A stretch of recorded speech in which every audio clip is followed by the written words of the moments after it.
오늘 제목을 우상을 파괴하는 순종 이렇게 제목을 붙여봤습니다. 아브라함에게 실은 요구된 순종이라는 타이틀로 생각해 볼 때 갈대아 우르에서 하나님이 아브라함을 끌고 나오시다가 하란에서 멈추었어요. 하란에서 멈추었던 그 아브라함이 그 아버지 데라가 죽자 하란에서 드디어 finally 가나안 땅, 하나님의 약속하신 땅, 가고자 하는 땅으로 데리고 오셨어요. 그러면 하나님의 약속의 땅에 왔으면 그곳에 정착을 하는 것이 맞습니다. 거기서 어떠한 형편이 있든 간에 거기서 살아야 됩니다.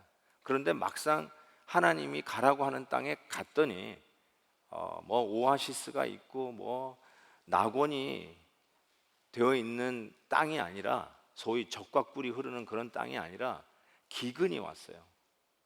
근데 그때 아브라함에게 있어서 주어진 순종의 요구는, 하나님께서 나를 이곳에 보내셨으니까 하나님께서 나를 이곳에서 정착하고 살 수 있도록 하나님의 약속을 믿고 있어야 되었어요. 그런데 그 하나님의 말씀 따라 그 약속된 땅에 거하지 아니하고 그는 애굽을 향해서 내려갔어요. 이때서부터 애굽은 모든 유혹의 상징으로 계속해서 이제 그려지고 있죠. 그 첫 번째 그 순종을 결국 깨버렸어요. 그 순종을 깬 이유가 뭘까? 아브라함에게 있어서는 자기의 safety, security, 편안함, 이게 그에게 있어서 우상이었어요. 하나님의 약속이건 뭐건 간에 일단 나에게 있어서는 나의 안전, 내 세이프티, 이게 더 중요하다. 그래서 순종을 안 하고 애굽으로 간 것이라고 할 수 있습니다. 두 번째, 뭐 여러 가지 계속 뭐 바로에게 자기 아내를 누이라고 속인 것도 하나님에 대한 신실성을 믿지 아니하고 자기의 안녕, 세이프티죠. 또 again, 당신이 내 누이라고, 아내라고 하면 난 죽는다. 그래서 자기의 세이프티가 그의 우상이었어요. 그래서 또 거짓말을 했던 것도 나오고요. 그 다음에 사라가 아기를 잉태한다고 하시는 하나님의 약속, 내가 너와 사라를 통해서 이 약속의 씨를 주겠다고 하는 이 약속도 여러 번 아브라함이 그 약속을 믿지 아니했던 것을 보게 됩니다. 즉 하나님이 과연 우리를 통해서 그 약속의 씨를 줄 수 있을 것인가? 과연 가능할까? 내 몸이 불가능하고 죽은 몸인데 그게 과연 가능할까? 그런데 계속해서 믿지 못했죠. 하나님이 하늘의 별도, 그리고 심지어는 할례를 행하시면서까지 짐승을 쪼개시면서까지 계속해서 그 약속을 해주셨음에도 불구하고 마지막 그 1년 전 방문객이 와서 너희들이 내년 이맘쯤에 아기를 품에 안으라고 하는 그 약속을 비웃었죠. 우리가 죽었는데 하면서. 역시 그때에도 하나님의 능하심과 능력을 믿지 못했고 그 순종을 하지 못했던 것을 우리가 보게 됩니다. 지금 아브라함은 어쩌면 이 순종 테스트에서 계속 실패했어요. 자, 그런데 이제 마지막 테스트가 옵니다. 그의 인생에 있어서 어쩌면 성경에 가장 굵직하게 나오는 그의 인생의 마지막 순종 테스트가 나오는데, 그게 뭐냐면 자기가 가장 사랑하는 아들의 목숨으로, 아주 그냥 초강력수죠. 자기가 사랑하는 그 100세 때 낳은 아들 이삭, 그 이삭이 한 성경학자들은 대충 한 15살쯤 되었을 거라고 추측하는 그 이삭을 잡아 바치라는 것이었습니다. 자, 2절에 보니까 여호와께서 이르시되 내 아들 내 사랑하는 독자 이삭을 뭐죠? 데리고 모리아 땅으로 가서, 데리고 가서 내가 네게 일러준 한 산, 거기서 그를 번제로 드리라, 이렇게 얘기했어요. 데리고 가서 드리라, 이 세 가지 명령을 하시죠. 데리고 가서 드리라. 자, 여기서 여러분 그러려니 할 수 있는 상황이에요. 워낙 익숙한 본문이라서.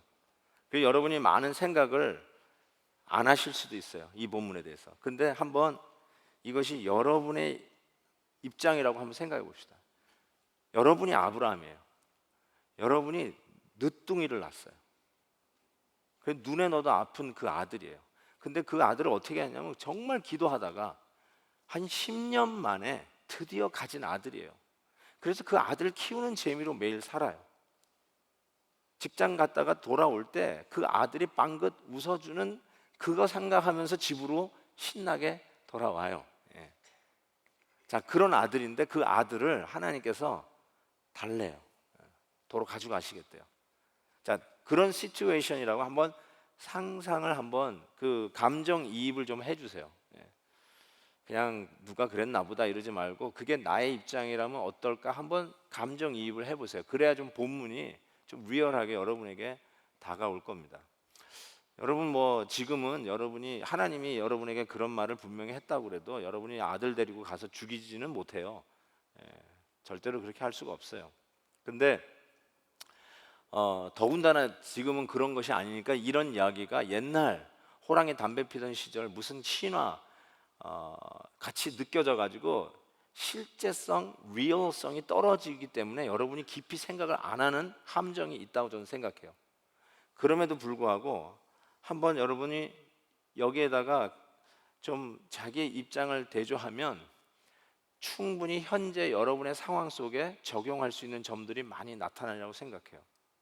그 아들을 우리가 하나님이 잡아 죽이라라고는 안 했지만, 혹은 잡아 죽이라고 하는 그런 것들이 우리에겐 전혀 적용이 안 되지만, 예를 들어서 여러분이 그렇게 애지중지하게 아꼈던 그 아브라함에게 있어서는 이삭과 같은 존재, 혹은 이삭과 같은 그 소중함을 가지고 있는데 그거를 하나님이 뺏어 가시는 거예요.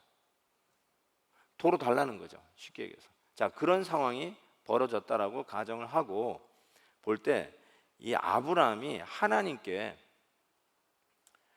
변백할, 즉 순종하지 못할 가장 타당한 변명은 무엇이었을까? 한번 생각해 보세요. 여러분이 아브라함이라면 하나님 그 명령을 내렸을 때, 지금 본문에는 안 나타나요, 그게. 그렇지만 여러분이 아브라함이었을 때 하나님, 그 명령을 저보고 순종하여 지키라고요? 하면서 말도 안 됩니다 라고 하면서 하나님 앞에 변백할 수 있는 그 이유는 뭘까요? 여러분 뭐라고 하나님 앞에 따지겠습니까?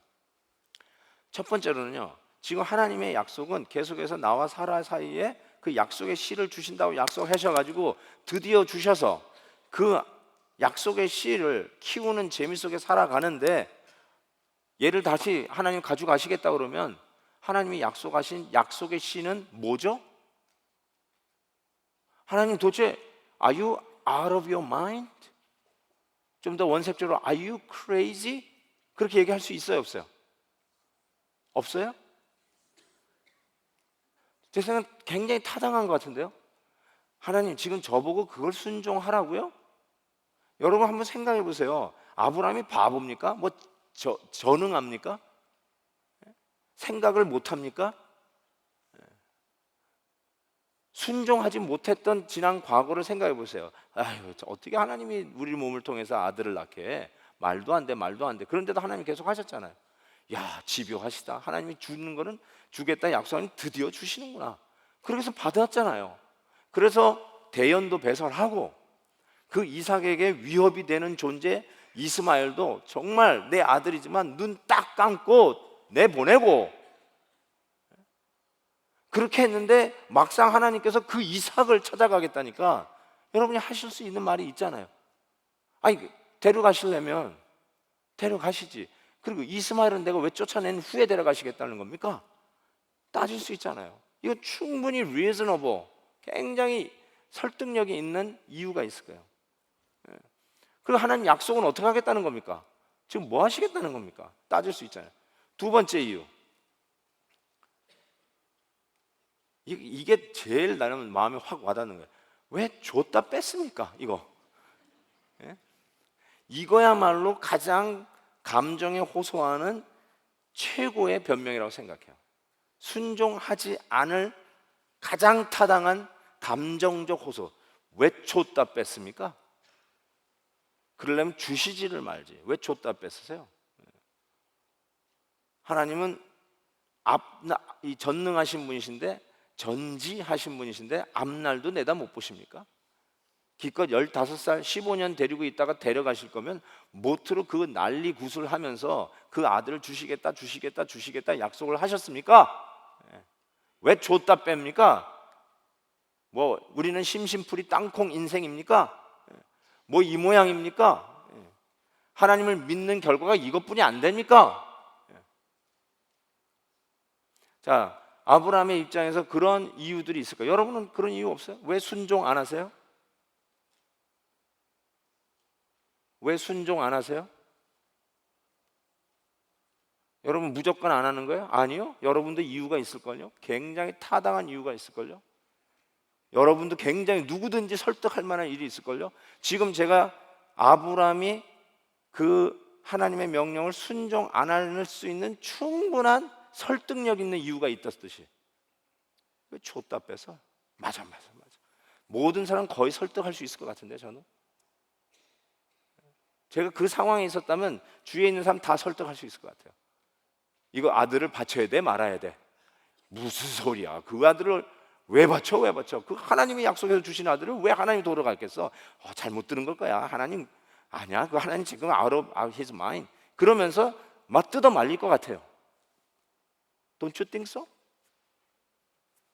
정말 성경에 안 나와 있으니까 아브라함이 네 아들을 바쳐라.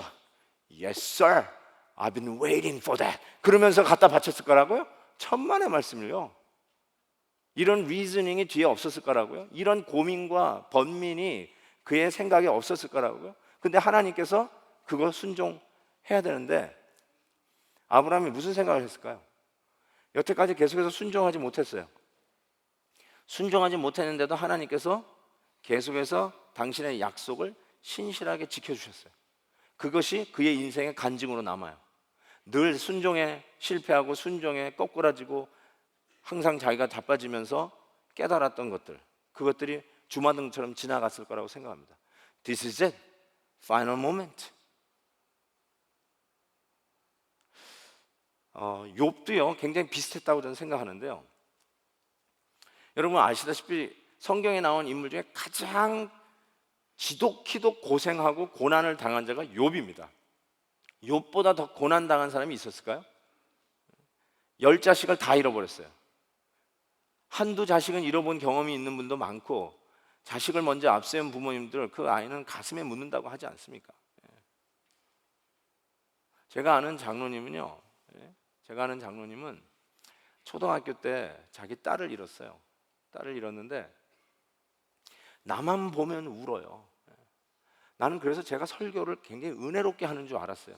근데 나중에 알고 보니까 목사님 설교가 은혜로워서 우는 게 아니라 꼭 우리 딸이 저만큼 컸을 텐데 생각하고 운다는 거예요. 제가 그걸 보고 정말 초등학교 때가 제가 이렇게 다 했는데도 계속 그거 갖고 있는 이게 보통이 아닌 거구나. 얼마나 마음이 아플까. 근데 10자식을 한꺼번에 다 잃었어요. 거기다가 모든 재산을 한꺼번에 잃었어요. 그 당시에 최고의 거부였는데 몽땅 잃어버렸어요. 거기다가 몸에 악창이라고 하는데 뭔지 모르겠어요. 요즘 시간에는 불치병입니다. 불치병을 앓았어요. 그런데 거기다가 아내까지 저주하고 그를 버리고 떠났어요. 여러분 simple as it can be. 그렇지만 이게 얼마나 엄청난 고난입니까? 근데 그 욥이 그 고난을 왜 당하는지 모르고 있었어요. 스스로 사람은 제가 지난주도 말씀드렸지만 무릎을 찧어도요 어이구 하나님이 나한테 뭘 또 벌을 주시려고 하나 이런 생각을 하는 게 일반적인 사람들의 사고방식이에요. 특히 신앙 안에 자란 사람들은 그것이 일단 좋든 싫든 간에 그런 생각을 하게 되는데 욥이 이런 고생을 하면 자기 스스로도 내가 뭘 잘못했지? 이런 생각을 할 수 있는 사람이잖아요. 근데 실은 욥의 친구들은 그런 얘기 했잖아요. 너 무슨 잘못을 했으니까 너 이 고생을 하고 하나님 널 치는 거 아니냐고. 너 뭐 빨리 얘기해. 너 무슨 죄 졌지? 그러니까 하나님 너 이런 고생을 하게 하는 거야.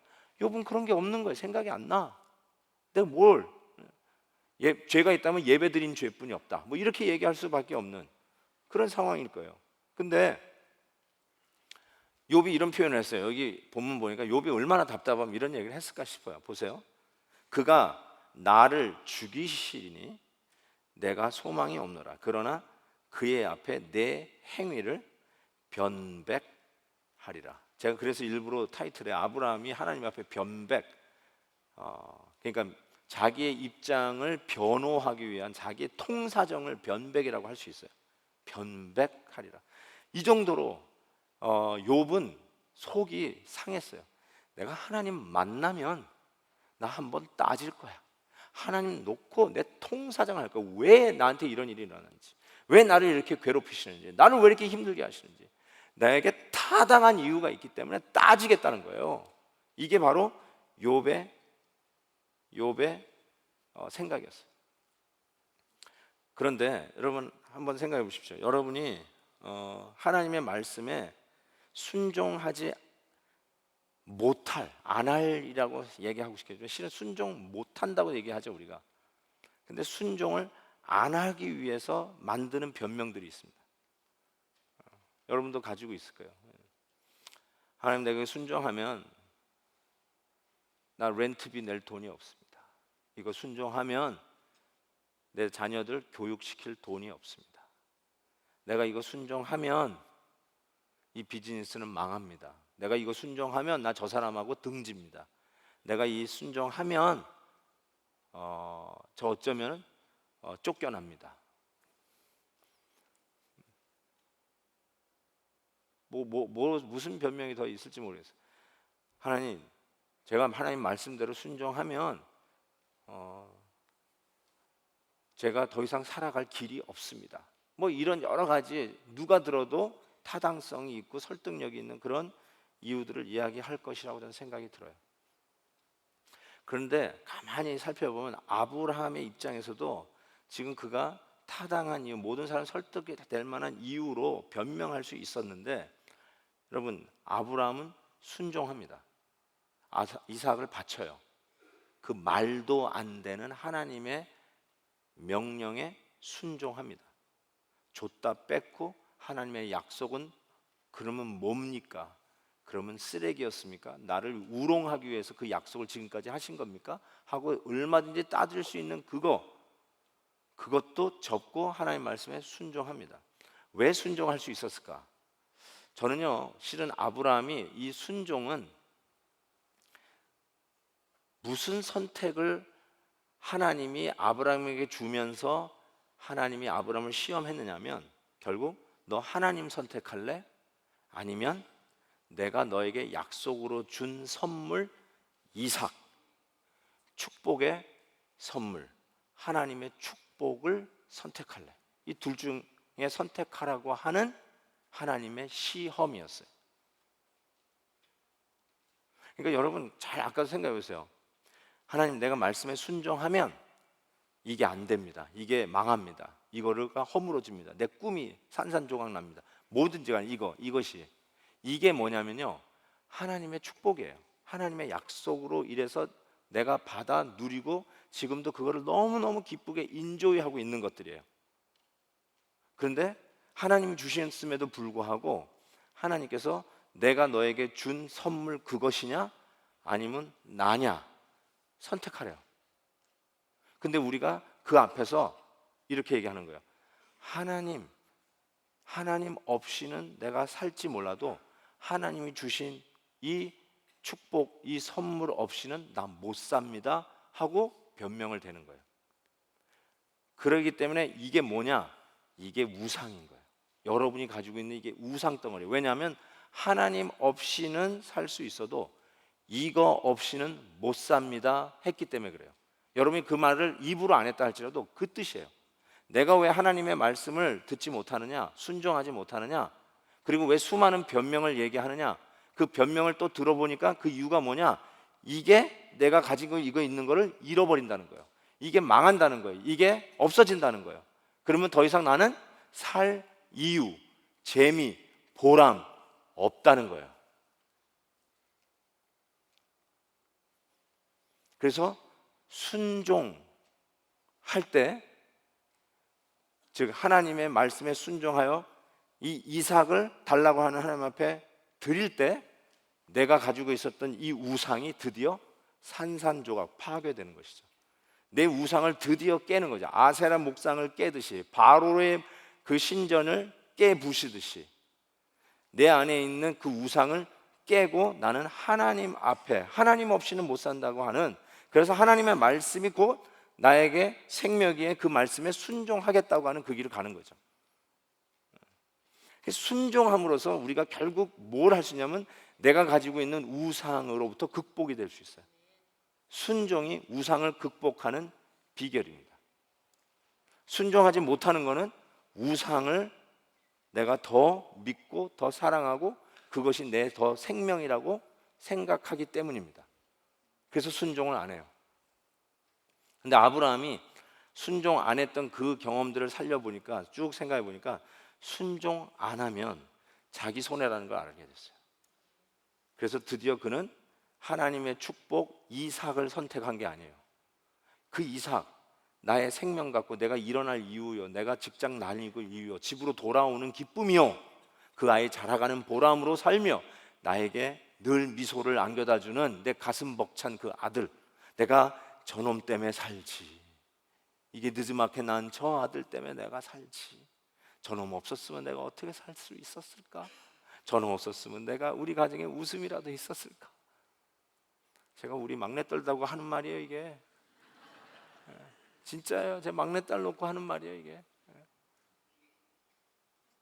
그런데 데려가시겠다고 할 때 하나님을 선택하는 이 아브라함이 드디어 그 하나님의 말씀, 우리식으로 얘기하면 말 같지도 않고 명령 같지도 않고 하나님답지도 않고 이성적이지도 않고 줬다 뺐고 감정적인 것도 안 맞고 하나도 맞아 떨어지는 게 없는데 결국 나의 우상을 극복하고 하나님을 선택하라고 하는 이 시험에서 아브라함은 순종하고 그 시험을 패스하는 것을 보게 됩니다. 제가 욥의 경우 아까 얘기했는데 욥의 경우를 좀 한번 보십시다. 여러분 알다시피 욥은 당대에 이렇게 돼 있어요. 1장 8절 여호와께서 사탄에게 이르시되 네가 내 종 욥을 주의하여 보았느냐, 그와 같이 온전하고 정직하여 하나님을 경외하며 악을 떠난 자가 세상에 없느니라 하고 하나님이 욥을 극찬하셨어요. 그랬더니 이 말을 받아가지고 사탄이 뭐라고 얘기하냐면, 자, 요 보세요. 사탄의 이 뭐라고 하죠? 이 지적을 잘 보세요. 여호와께 대답하여 이르되 욥이 어찌, 욥 아니에요, 까닭 없이 하나님을 경외하리이까.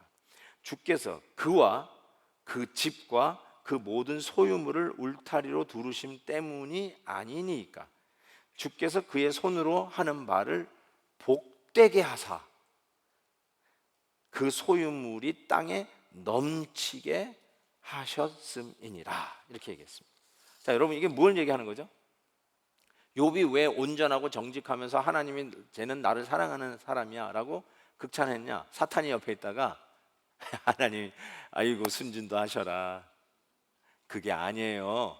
우리 시기에 가면은 다 떡고물이 떨어지니까 하나님 섬기는 거예요. 무슨 소리야? 하나님이 복을 주시잖아요. 그와 그 집과 그 모든 소유물을 울타리로 두른같이 넉넉하게 채우시고 그의 손으로 하는 것마다 다 복되게 하시니까, 다 넘치게 하시니까 하나님을 그렇게 섬기는 거 아니에요. 그래서 뭐라고 얘기하냐면 이제 주의 손을 펴서 그의 모든 소유물을 치소서, 그리하시면 틀림없이 주를 향하여 욕하지 않겠나이까. 가져가라는 거예요. 가져가라. 그러면 틀림없이 하나님 안 섬길 거예요. 하나님한테서 그런 칭찬 안 나올 거라는 거예요. 저는 이게 지금 욥이 없이 뒤에서 일어난 일인데 여러분 한번 생각해 보세요. 하나님이 예를 들어서 여러분의 이름을 불러가면서 이 아무개 성도는 나를 너무나 사랑하고 정말 나를 위해서 아주 목숨도 드릴 그런 요양으로 정말 의롭고 정직하게 잘 산다. 그때 사탄이 옆에서 하나님 웃기지 마세요. 그 성도요, 하나님이 그 생활을 지켜주시고 가정의 안녕을 지켜주시고 그 사업이 복되게 해주시고 건강을 지켜주시고 교회 가서도 인정받게 해주시고 직장 가서도 인정받게 해주시고 공부하는 아이들이 갔다 하면은 아이비리그 대학 가고 시험만 보고 오면 올 A를 받아가지고 오고 경기에 나가면은 금메달 따가지고 와가지고 오고 그러니까 하나님 섬기는 거예요. 그거 다 가져가 보세요. 하나님이 하자도 아마 그 입에서 나오지 않을걸요 이렇게 이야기했다고 하고 치십시다. 그 얘기를 가만히 생각해 보면 섬찟하지 않아요 여러분? 섬찟해요. 그 일이 욥에게는 일어났어요. 진짜로 다 가져가셨어요 하나님. 그래? 정말? 그 목숨만 건드리지 말고 시험해 봐 그랬어요. 그리고 욥은 아무런 이유도 모르고 그 어마어마한 고난의 길을 갑니다. 저는 이 사탄이 시험해 보라는 이 시험이 우리가 그 시험에 걸린다면 몇 명이나 이 시험을 패스할까 싶어요.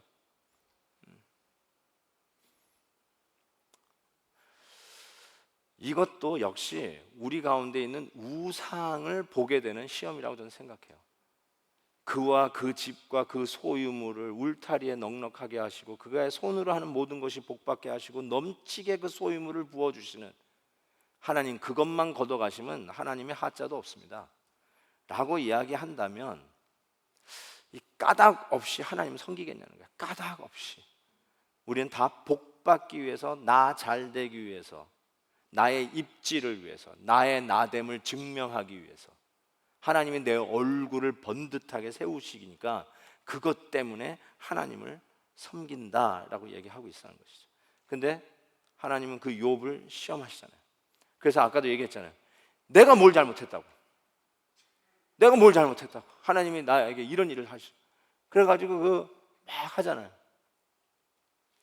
근데 어떻게 됐어요 여러분? 마지막에 욥이 하나님 앞에 딱 섰어요. 드디어 하나님 나타나면 내가 따지겠다고 그랬나. 하나님 앞에 딱 섰어요. 그런데 마지막으로 한 말이 뭔지 아세요?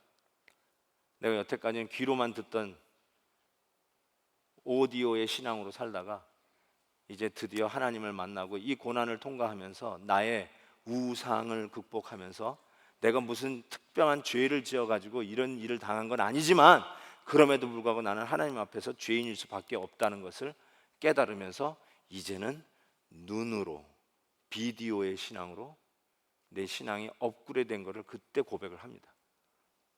욥이 무슨 잘못했다고요? 아니요. 무슨 특별하게 잘못한 게 없어요. 하나님을 배반한 아니요. 특별하게 배반한 거 없어요. 그럼에도 불구하고 자기 안에 꿈틀거리고 있었던 이 우상을 드디어 발견하면서 하나님 앞에 나는 죄인으로서이다. 티끌과 같은 존재로서이다 하면서 자기의 신앙이 라디오의 신앙에서 TV 신앙으로 바뀌었다는 거예요. 여기 계신 분들 라디오에서 TV로 변하는 시대에 살고 계셨던 분들 다 계시죠? 여러분 TV 처음 나왔던 거 기억하시죠?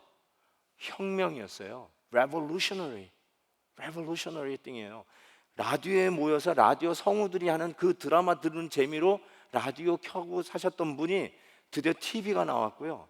그거는 어마어마한 혁명이에요. 어마어마한 업그레이드예요. 신앙이 귀로만 들었던 욥이 드디어 비디오, 눈으로 보는 신앙으로 바뀐 거는 우상을 극복한 결과였어요. 우리가 이 우상을 극복하지 못하면 어쩌면 우리는 다시 라디오 시대로 오디오, 귀로 듣는 신앙으로 돌아갈지도 몰라요. 퇴행할지도 몰라요. 그래서 이 부분에 대해서 하나님은 누구에게도 면제하지 아니하고 이 시험을 반드시 주십니다.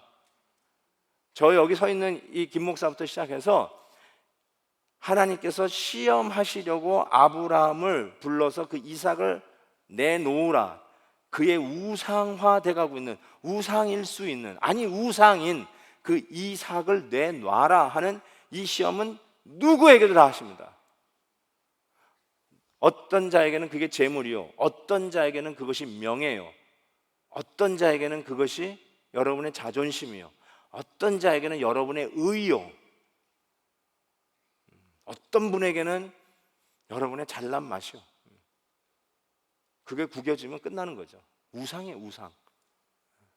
어떤 분에게는 진짜 자식이요, 어떤 분에게는 아내요, 남편이요. 우리 가족이요. 예. 그 이상 생각하지도 않아요. 예. 그게 뭐냐는 거죠. 하나님 그거 내놓으라는 거예요. 저는 그 양화진에 갔을 때요. 양화진 가보신 분? 양화진, 한국의 양화진. 우리 한국에 오신 선교사님들이 묻혀 있는 묘지, 국립묘지, 공동묘지. 제가 부탁을 드리는데 한국에 가시면요, 양화진을 꼭 가보십시오. 꼭 가보셔요. 그냥 막 친척 방문하고 그러지 마시고 꼭 한번 우리나라에 오셔서 생명을 내놓고 복음을 전한 우리 선교사님들 그 묘지를 한번 보시고 그 묘비를 보세요. 제가 거기서 실은 옛날에 다 찍어가지고 온 건데요. 거기 보시면 양화진에 묻힌 선교사님들의 그 묘비에 쓰여져 있는 글들을 제가 찍어가지고 온 겁니다. 뭐 지금 뭐 인터넷에 치면 다 나오겠지만 보세요. 하나님의 아들이 나를 사랑하시고 나를 위하여 자신을 주셨다. 존 헤론, 유명한 분이죠. 예. 양화진이라고 하는 그 소설에도 나오죠. 섬김을 받으러 온 것이 아니라 섬기러 왔습니다. 아펜셀러. 항상 기뻐하라, 쉬지 말고 기도하라, 범사에 감사하라. 언더우드. 주님, 길고 긴 여행을 끝내고 이제 나는 안식을 얻었습니다. G.A. 테일러. 나는 웨스트민스터 사원에 묻히기보다 한국에 묻히기를 원하노라. H.B. 허버트. 나에게 천의 생명이 주어진다 해도 그 모두를 한국에 바치리라. R. 캔드릭. 참 이런 거 보면요, 참 마음이 짠해요. 참 짠해요. 여러분 그때 그 우리 워싱턴 D.C.에 우리 은퇴 장로님 네 분들이 같이 한번 갔었잖아요. 거기 갔더니 이제 한국 6.25 전쟁 그 기념 그쪽 코너가 있잖아요. 한국을 위해서 생명을 뿌린 그런 사람들 생각해 보면 와, 참 짠해요. 정말 짠해. 여러분 그 예일 대학 그 라이브러리 가시면요, 그 들어갈 때는 못 보고 내가 계단을 타고 내려오는데 이렇게 보니까 이게 벽에 이게 쫙 있는데 사람들이 쭉 써 있어요. 나는 뭐 그래서 도네이션 한 사람인가 이렇게 했는데 그 보니까 예일 대학 학생으로서 한국 전쟁에 참여해서 전사한 예일 대학생들의 이름이 쫙 새겨져 있어요. 하버드 대학에도 있어요. 하버드 대학 가시면 하버드 대학생이 한국 전쟁에 참여해서 그 한국에서 전사한 사람들의 하버드 대학생의 이름이 쫙 적혀져 있어요. 새겨져 있어요. 우리 여기 이렇게 쫙 여기에 이름이 쫙 새겨져 있단 말이에요. 우리의 신앙이 여기까지 오도록 도왔던 선교사님들 이름이 여기 쫙 새겨져 있단 말이에요. 우리가 여기 거저 온 게 아니라고. 뭉클해요. 예, 뭉클해. 여러분이 어떤 빚을 지고 살아가는지 아마 모르실 겁니다. 예. 그런 거 생각해 보면 정말로 우리가 하나님 앞에 섰을 때 우리의 그 말씀에 순종하지 못하고 여러분 생각엔 타당하다고 하는 그 이유 때문에 붙들고 있고 그 하나님의 말씀을 쫓지 아니하고 불순종했던 그 모든 것들을 뒤돌아보면 그 모든 이유가 다 우상이었다는 것을 깨닫게 됩니다. 왜 그러냐면 나중에 나오지만 결국은 하나님께서 우리를 살리시기 위해서 당신의 목숨을 내놓으신 그 은혜로 살아가고 있는 자들이기 때문에 그래요. 목숨을 내려놓은 자를 향해서 욕을 하고 찌르고 침을 뱉는다고 생각해 보세요. 얼마나 배은망덕한 짓입니까? 우리가 그 은혜를 잊어버리면 그와 똑같다고 저는 생각합니다. 자, 우리에게 이와 같은 시험이 오면은 어떻게 해야 되는가 한번 보겠습니다. 3절 보시면 하나님이 이런 말씀을 하셨을 때 아브라함이 아침에 일찍이 일어났다. 이 말이 무슨 표현이냐면 저는 이거를 순종의 의지라고 저는 생각해요. 순종하려고 하는 사람이 저녁 늦게까지 뒹굴고 있지 않습니다. 순종하려는 사람의 결단, 결의에 찬 모습. 아침에 일찍 일어났다. 하나님의 말씀에 순종하고자 하는 의지를 보여주고 있습니다. 그리고 4절을 보세요. 제3일에 아브라함이 눈을 들어 그곳을 멀리 바라본지라. 여러분, 하나님께서 데리고 가라고 하는 곳을 이렇게 쫙 봤는데 저기 가서 네 아들을 바치라는 거예요. 그게 3일 길이었다고 성경은 적용합니다. 3일을 데리고 가요. 3일 길. 아들 데리고 이렇게. 아까 읽으셨죠? 그랬더니 아버지 어디 가요? 재물 바치러 간다. 이 장작도 들고 가는데 칼도 들고 가고 불쏘시개 할 것도 들고 가는데 아버지 재물은 없는데요? 재물 없어요? 어디 가시는 거요? 뭐 이런 거 막 묻는다는 거야. 근데 3일 길이에요. 3일 길. 무슨 소리예요? 야 가만히 있을 거야. 또 가다가 아버지 어디 있어? 재물 어떻게 할 거요? 가다가 사냥할 거요? 뭐 할 거요? 따라와. 여러분 3일 길을 아들이 계속 물어요. 계속 물어요. 그때마다 아버지의 마음은 어땠을까요? 타는 거예요. 다 속이 아주 그냥 새카맣게 숯덩어리 같이 다 탔을 거예요. 야 이놈아 내가 너 잡아주기로 간다. 야 이놈아 내가 너 잡아주기로 간다. 한번 생각을 해보세요. 그 아버지가 엉엉 울면서 가지 않았을까? 아니면 그 눈물을 꾹꾹 삼키면서 가지 않았을까? 전 그런 생각 해봐요. 이걸 뭐라고 얘기하냐면 저는 이거는 순종의 대가라고 생각해요. 하나님의 말씀에 순종하려면은 그 3일 길을 걸어가는 아픔을 각오하고 가야 돼요. 그 코스트가 있어요. 코스트가. 그걸 결단하는 거예요. 그 코스트가 있다. 그 다음에 5절에 보면 내가 이때 아브라함이 하는 말이 있어요. 주위의 사람들도 얘기할 거 아니에요? 내가 아이와 함께 가서 경배하고 그 다음에 이런 표현을 썼어요. 우리가 이게요 여러분 이건 성경 찾아가지고 성경에다가 쫙쫙 하이라이트를 쳐야 돼요. 우리가 누구냐면 나와 내 아들 이삭이 너희에게로 돌아오리라 이렇게 얘기했어요. 이건 기가 막힌 말이에요. 이건 뭐냐면 결국 그는 하나님을 신뢰했다는 거예요. 말 같지도 않아. 어쩌라는 거예요? 이거? 왜 줬다 빼서? 완전 변덕쟁이야. 완전히 변덕이 그냥 죽을 듯해. 얼마든지 얘기할 수 있는데 그때 하나님이 어떤 분인가를 그는 생각했을 거예요. 여태까지 내가 실패하고 넘어지고 자빠졌고 거짓말하고 했을 때도 하나님이 끝까지 나를 붙들고 놓지 아니하시고 여기까지 인도해 주신 그 하나님을 생각하면서 나는 하나님을 믿어. 지금은 나의 이성으로는 내 판단으로는 이게 말 같지도 않고 정말 이해가 되지 않지만 나는 하나님을 믿어. 하나님께서 이 일을 하실 거니까 난 믿어. 하나님이 인격체이고 그 약속을 반드시 지킬 분이라는 걸 믿어. 하나님은 줬다 뺏는 변덕쟁이가 아니라는 걸 난 믿어. 지금 상황은 하나도 이해가 되지 않고 모든 것이 다 이상하게 돌아가는 것 같지만 나는 그래도 하나님을 믿어. 그리고 그 길을 가는 거예요. 이게 하나님에 대한 신뢰예요.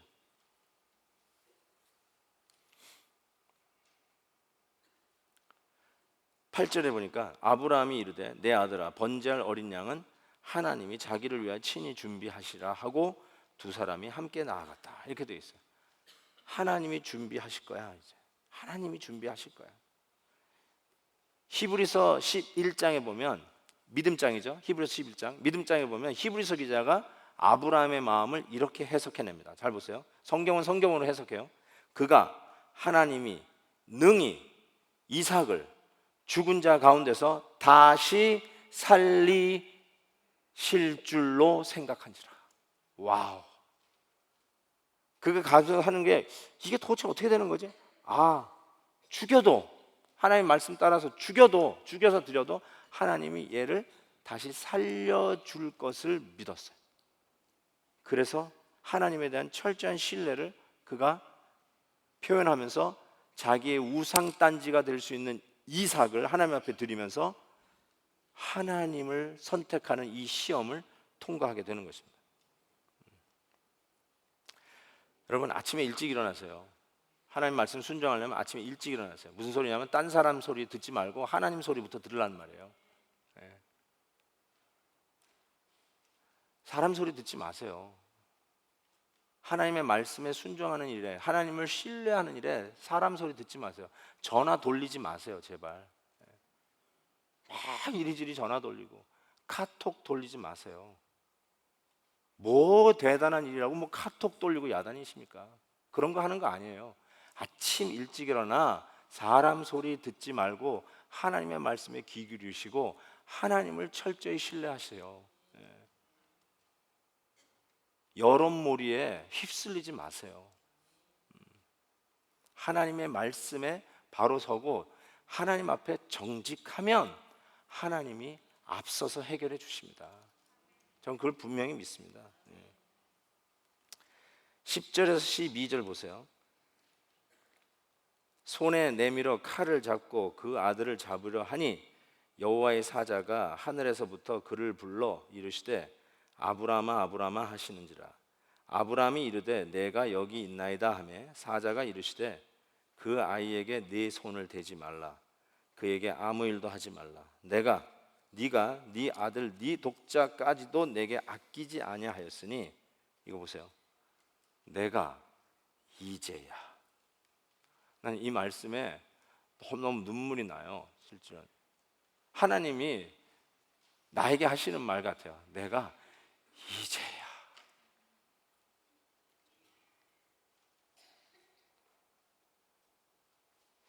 근데 이 말을 들어야 되는데 아직도 듣지 못하는 것 같아서 속상하죠. 내가 아직도 여기까지도 못 왔구나. 하나님이 나에게 하시는 말, 어휴 김 집사, 어휴 박 집사, 내가 이제야 네가 나를 사랑하는 줄 알았다. 그 말씀, 이걸 들어야 되거든 우리가. 근데 대부분 저를 포함해서 넌 아직도 이럴 것 같아. 아직도 테스트를 통과하지 못했어. 아직도. 근데 이 말 들어야 돼요. 이제야 네가 하나님을 경외하는 줄을 아노라라고 했어요. 아브라함이 저는 이런 걸 배웠다고 저는 생각합니다.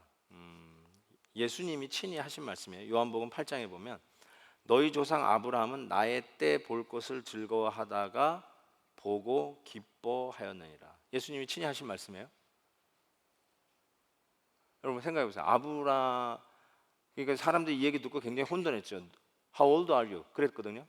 예수님이 이 말 하니까 너 몇 살이야? 이렇게 물었어요. 왜냐하면 너희 조상 아브라함은 나의 때를 볼 것을 즐거워하다가 보고 기뻐하였다. 그러니까 지금 아브라함이 몇 년 전 사람이죠? 주전 2000년. 주전 2000년. 그러니까 2000년 전에 살았던 아브라함이 하면서 그때 나 때를 보고 기뻐했다 그러니까 당연히 물어보죠. How old are you? 물어볼 수밖에. 2000년. 야, 네가 뭐 형제라도 돼? 뭐 같은 동시대 사람이야? 이런 식의 질문인데 아브라함이 내 때를 보고 즐거웠다. 여러분, 아브라함이요. 그 자기 이삭을 바치면서 결국 뭘 봤느냐? 예수님을 본 거예요. 우리만큼 분명하게 안 봤어요. 그건 제 말 믿으셔도 돼요. 우리처럼 분명하게 예수 그리스도의 십자가의 구속을 확실하게 이해하지 못했을 거예요. 희미하게 이해했어요. 자기의 경험을 통해서. 그런데 그 이삭을 바치면서 그는 대속, 자 어떤 걸 보냐, 첫째로 하나님의 사랑의 농도를 깨달았어요. 야, 하나님은 우리를 이렇게 사랑하시는구나. 어마어마한 강도의 사랑, 웬만해서는 꺾이지 않는, 아니 뭘 해서도 절대로 깨지지 않는 정말 초강력 하나님의 사랑을 그가 깨닫게 되는 거예요. 어떻게 해요? 하나님도 당신의 독생자를 우리를 위해서 내놓으셨거든요. 아브라함이 자기의 독생자 이삭을 내놓기까지 그가 걸었던 3일 길, 죽음의 길, 새카맣게 타들어가던 길, 그러면서도 하나님을 끝까지 신뢰하는 것, 내 생각과 판단에는 도무지 이해가 안 되고 그 자체가 죽음 같았지만 그럼에도 불구하고 하나님을 신뢰하고 죽음의 3일 길을 걸어갔던 그 아브라함, 하나님도 그랬었구나, 그래야 그러는 거구나 하고 하나님의 사랑을 깨닫고 거기에 더 나아가서 대신 속죄하는 대속의 원리를 그는 깨달았어요. 왜요? 여호와 일에 하나님께서 이삭을 내려놓고 하나님이 잡아놓은 그 램, 대속의 양을 그 자리에 대신 죽이잖아요. 이삭을 살리기 위해서 대신 잡아놓은 것을 쓰면서 아브라함이 희미하게 깨닫는 대속의 은혜, 아, 하나님이 우리를 이렇게 구원하시겠구나 하면서 예수 그리스도, 대속의 속죄양 어린 양으로 오실 예수 그리스도를 희미하게 바라다 보면서 기뻐하였노라. 지금 예수님이 그 얘기하는 거예요. 자기 아들이 대신 살아나는 걸 보면서, 이 속죄양 때문에 대신 살아나는 걸 보면서 아, 하나님이 우리를 이렇게 살리시겠구나라는 것을 내다봤어요. 그게 예수님이 요한복음 8장에서 하신 말씀이에요. 그리고 하나님의 약속이, 잘 이게 중요하세요, 순종 후에 다시 확인되며 축복의 실현이 주어지는 것을 보게 돼요. 축복을 잃어버릴 각오로 던졌는데 하나님은 그 축복을 잃지 아니하고 다시 채워주시는 것을 보게 돼요. 그래서 마태복음 16장 보면 누구든지 제 목숨을 구원코자 하면 잃을 것이요 누구든지 나를 위하여 제 목숨을 잃으면 찾으리라. 제대로 적용이 되죠. 여러분, 이 대속의 제물의 가장 중요한 게 이 모리아산인데요, 모리아산으로 가서 드렸는데 이삭을 드려진 곳이 모리아산이거든요. 솔로몬의 성전이 세워진 곳이 바로 여기예요. 솔로몬이 예루살렘 모리아산에 여호와의 전을 건축하기를 시작하니, 바로 이삭을 바쳤던 그 모리아산이 뭐가 세워져요? 성전이 세워져요, 거기에. 그리고 결국 여러분, 거기서 멀지 않는 골고다, 바로 그곳에서 예수님이 십자가에 못 박히십니다. 참 기가 막히죠. 그러니까 그 이삭이 바쳐진 그 모리아산이 결국 그곳에 예루살렘이 서는 곳이 됩니다. 1000년 후에. 그렇죠? 참 이런 걸 생각해 보면은 하나님의 이 구속의 역사가 얼마나 기가 막힌지 모르겠어요. 저는 그래서 여러분에게 이런 질문을 던져보고 싶습니다. 주님을 위해서 우리는 무엇을 잃어보셨습니까? 여러분, 우리가 주님을 위해서 뭘 포기해 보신 적이 있나요? 뭘 희생해 보신 적이 있나요? 뭐 희생이라고 감히 이야기할 수 없다고 저는 생각이 들지만, 독생자를 내어주신 하나님 앞에 나도 희생했습니다라고 얘기할 게 우리는 하나도 없지만, 그래도 한번 여쭤보고 싶어요. 여러분 지금 인생에 주님을 섬기면서 주님 때문에, 주님이 피 흘려 세우신 교회 때문에, 교회하고 주님을 떼내야 뗄 수 없죠. 주님의 공생에 이 땅에 오신 이유가 교회 세우기 위한 거 아닙니까? 예수님이 오신 이유가 착한 일을 하기 위해서 오신 분이에요? 예수님이 오신 이유가 병원 세우기 위해서? 예수님 오신 이유가 무슨 번듯한 아이비리그 대학 세우기 위해서? 아니요. 예수님이 오신 이유는 주님의 몸된 교회를 세우기 위해서. 내가 이 반석 위에 내 교회, my church를 세우리니 음부의 권세가 이기지 못하리라. 주님의 약속의 말씀 따라서 예수님은 십자가에 달려 돌아가셨고, 그리고 이렇게 했죠. 떠나지 마라. 전혀 기도에 힘쓰면서 예루살렘에 남아있으라. 그래서 오순절 성령 강림 사건이 일어나고, 오순절 성령 강림 사건이 일어났을 때 드디어 교회가 이 땅에 태생이 되는 거죠. 예수님 공생의 열매였죠. 그것 때문에 오셨는데 그 교회가 드디어 이루어졌죠. 따라서 주님을 위해서 여러분 뭘 희생하셨으며, 이 질문은 이렇게 바꿔 던져 질문할 수 있습니다. 주님의 몸된 교회를 위해서 여러분 뭘 희생해 보셨습니까?